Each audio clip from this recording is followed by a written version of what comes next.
सारा ओडिशा एवं सारा देश में 6 नंबर दलाल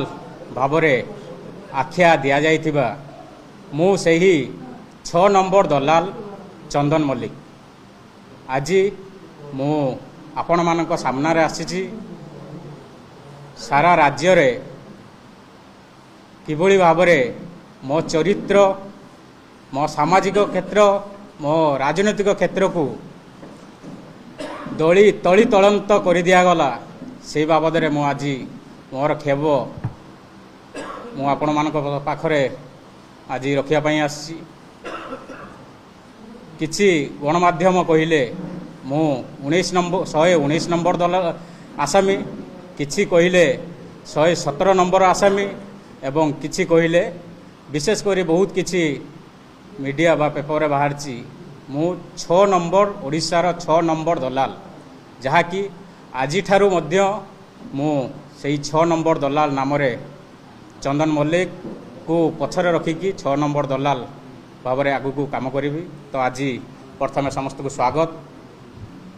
आज आसबार कारण मु जेतेबेले 6 तारिख राति 10टा बेले मोर कर्मक्षेत्र घूरला 6 तारिख राति 10टा बेले मु जेतेबेले घर को पहुँचे घर पहुँचला देखे जे घर परिस्थिति एभलिया सांघातिक मो घर सामना रे लोक पाखापाखि 100 ରୁ 150 लोक अछंती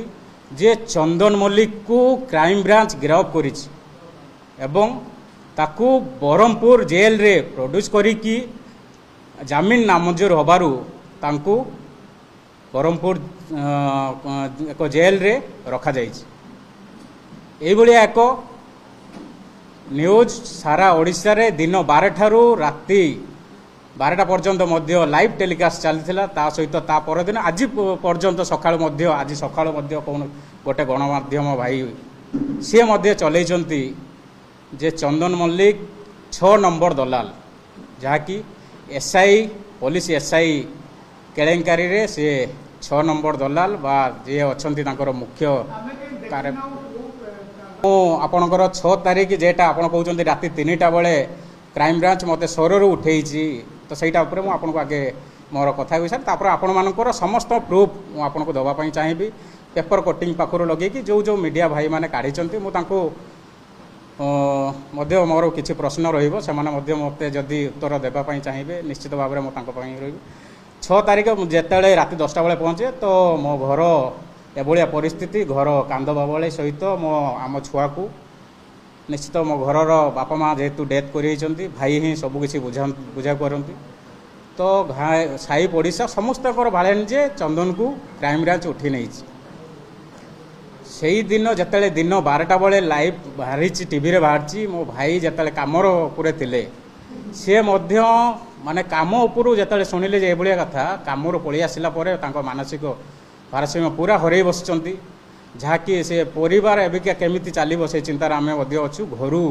से दिन आमे घरू बाहरी पारिनु 6 तारिख रु आज पर्यंत घरू बाहरिया पई मध्य हमको साहस हो नाही कारण आमे जो थिरे एसआई कोन तार एग्जामिनेशन कोन से बाबद आदु किछि जानिनु सेही भली एक सांघातिक केस रे मते किभली भाबरे जड़ित करागला किभली भाबरे मते सारा देश रे आज दलाल नंबर 6 रे परिचित करागला से मु आज आपण मानक सम्मुख को आसी मु एक सामाजिक कर्मी 2014 जिते मोर पाठपढ़ा कार्यक्रम सरीला मु एनआई के माध्यम रे सामाजिक क्षेत्र को आसिली एवं बहुत किछि एनजीओ मानक सहित मिसी तांको सहित समाज क्षेत्र रे आदिवासी हरिजन पिला मानकर पाठपढ़ा हो जे कि छोट छोट मानक पिला मानकर पाठपढ़ा हो वृक्षरोपण पाखरु आरंभ करी बहु किछि सामाजिक वृद्धावधि मानकर स्वास्थ्य कैंप करने पाखरु health camp blood donation camp पाखरु बहुत किछि आपण माने जानिथिबे बहुत किछि सामाजिक काम रे मु लिप्त किंतु जेबोली भाव में मते सही सामाजिक काम मु मोर मध्य परिवार प्रतिपोषण हुए मु मध्य सेतिरे लिप्त थाए किंतु हठात किना जेबोली भाव में एभली एक गणमाध्यम किछि भाई माने मते जेभली सजई देले निश्चित भाव में मु आज पूरा मर्माहंत जे मु कौन करी समाज रे मु किभली बंचिबी समस्त को सामना करिवार मोर साहस नहीं कारण मु सेभली कौन क्षेत्र में मु आज सामिल नहीं किंतु समाज क्षेत्र में मते जेभली भाव में 6 तारिख दिन 10टा पाखुरु आज पर्यंत जेभली भाव में मते दलाल रो आख्या दिया जाइछि तो सेथिरे मु आगु काहाकू मुह देखिबा सपक्ष नहीं कारण आपण मानक माध्यम रे मु कहिबा पई चाहिबी जे मु जेते भी कही हेले मांझी हेले घसी हेले जे मु निर्दोष मते केही भी विश्वास करिबेनी हठात किना केही विश्वास करिबे नाही कारण समस्ते बड़ बड़ गणमाध्यम समस्त पेपर किछिटा बड़ बड़ पेपर एवं सोशल मीडिया रे जेभली भाव में मते एते रंजित करागला तो केही भी आपण परिवार भी जे भी जदि केही शांते निश्चित केही भी विश्वास करिबेनी जे ना एभलिया गोटे हेतिबो किछि नहेले एत बड़ कथा उठिला काहेकि नहेले एत बड़ बड़ गणमाध्यम कोन पई से माने बजेइले तो मु सही कथा कहबा पई चाहे 6 तारिख दिन मोर काम सारला परे मु घरू जेतेबेले घरू पहुँचले तो परिवार पूरा मते देखिकी सेमाने भी शौक जे जेल टीवी रे देखौछु आपण जेल रे अछंती क्राइम ब्रांच नै होछि हठात किना किंतु घर पहुँचुचंती तो सेमाने भी मध्य शौक तापरे बहुत किछि आमे पूरा काली दिन सारा मो मानसिक चिंताधारा परिवार खिया पिया मध्य कौनसी बाहर संभव हो पारा ना बाध्य कि मो आज आपण सम्मुख को आसिली आज बहुत कि जे बहुत साहस जुटेकी जे कौन करी कौन ना जेहेतु मु कौनसी क्षेत्र में संश्लिष्ट नहीं कि क्राइम ब्रांच बा पुलिस भाई माने मते कौन सी पचरा उचरा करी नाहंती कि मो घर को मध्य आसी नाहंती मते भी कहीं डाकी नाहंती ता परे भी मो ना रे एभलिया एक एलिगेशन लगे मते आसामी 6 नंबर दलाल गिरफ्तारी रे 119 नंबर बालेश्वर 2 नंबर दलाल यही भाव में मते आख्या करके पूरा देश रे मते आज लज्जित कर दिया हला मु बुझी पारुनु जे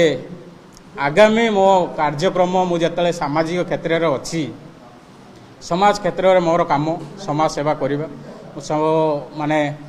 विशेष भाव में गरीब लोकों पाखरे पहुँची किभली तांको समस्या दूर करने पाखर आरंभ करी सामाजिक क्षेत्र में केमती आगे नेबी से उद्देश्य नहीं कि मु काम करे तांको पाखक एबे किभली भाव में जीवी से गोटे मते केते बड़ आशा नहीं कि जे हाँ मो पाखर साहाय्य पाइबे से आशा नहीं कि जेभली भाव में मते विश्वास करुले आउ से विश्वास मु लोकों पाखरे जगेबा मते कहीं लागुना कारण मु जेभली भाव में 36 घंटा धरी मु लज्जित होउछु सारा ओडिशा रे तो निश्चित भाव में मु आउ से हेबी बोली मु जानी पारनु।